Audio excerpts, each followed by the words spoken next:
Hello everyone and welcome to the Kukuli Bushcraft channel. Now you stay there and be good. Okay, so we're having a quick look today at this Bahco axe. So I watched a video by Wrangler Star.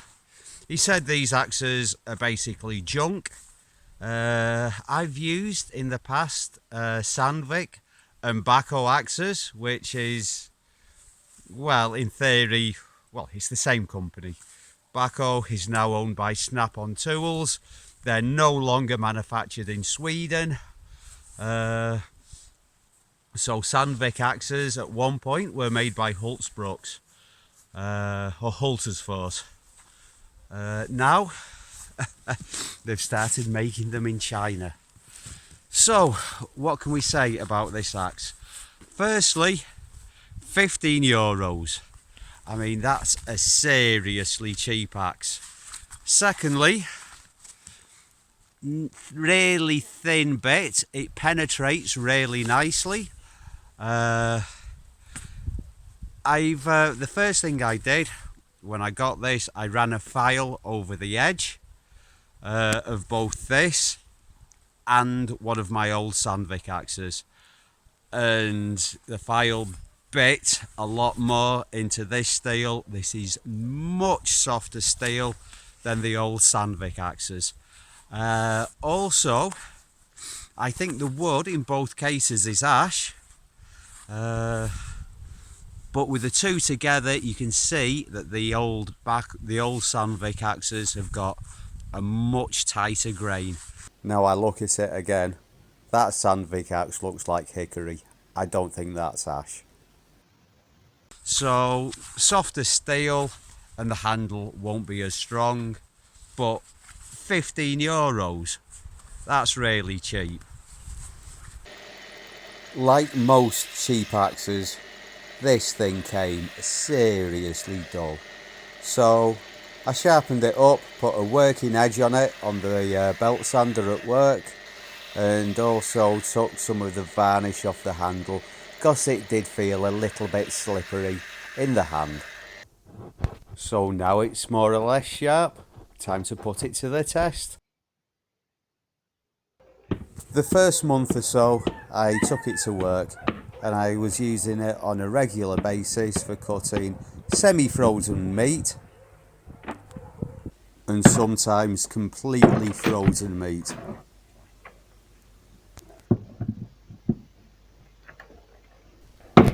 As well as using it for general tasks in the workshop.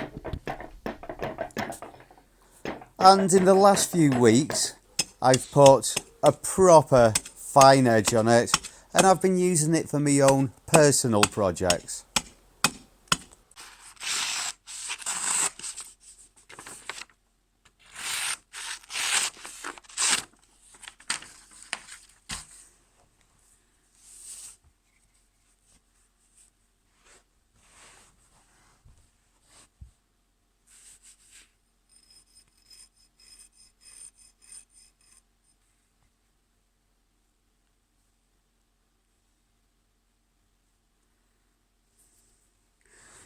So that's after a bit of use. I'm really quite surprised, to be honest. That's done pretty good.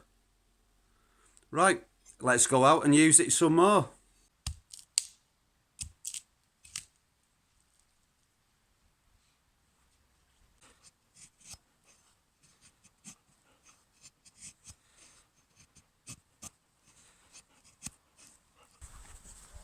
Yeah, my opinions of this, I mean, for one thing, it's made in China. I'd much rather buy something that's made in Europe. But yeah, this is marketed as the hobby axe. This is the smallest, cheapest Bahco I could find. €15 for that price. You know, it's actually really good. I'm going to use this as a spoon carving axe. I'm going to do a few modifications to it. I mean, for weekend use, for occasional use. There's nothing really wrong with it. I was really surprised that despite how soft the steel is compared to the old Sandvik axes, that it did hold its edge really quite well. And yeah, I've nearly finished. Okay. Yeah. What more can I say? It's €15. It's not the best axe in the world. It's really, really cheap. But as if you're not going to be using it every single day, you know, it'll do. It's there's far worse options for more money. Basically, it's not bad. Anyway, thank you very much for watching, everyone. And if anyone else has got any experience with Bahco axes, please let me know in the comments what you think. And give us a thumbs up. And I'll see you all again soon for another Kookali Bushcraft video. Bye for now.